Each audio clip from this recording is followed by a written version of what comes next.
Ahoj, vítám vás u mého dalšího vlogu. Dnes si ukážeme, jak můj kamarád jménem Střevoživný a David Maďar si skočí tento malý gap. Malý je, to jo.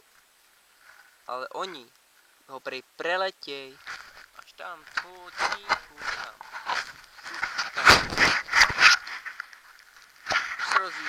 Tak bacha, já jdu stranou. A 3, 2, 1 a už máte 100% zápku.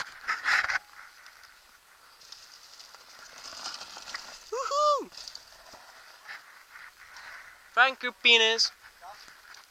To jste přeletěl a vy tam byl ty. Jde Maďar. Neboj se, kluku, vyšli ho tam. No problemo.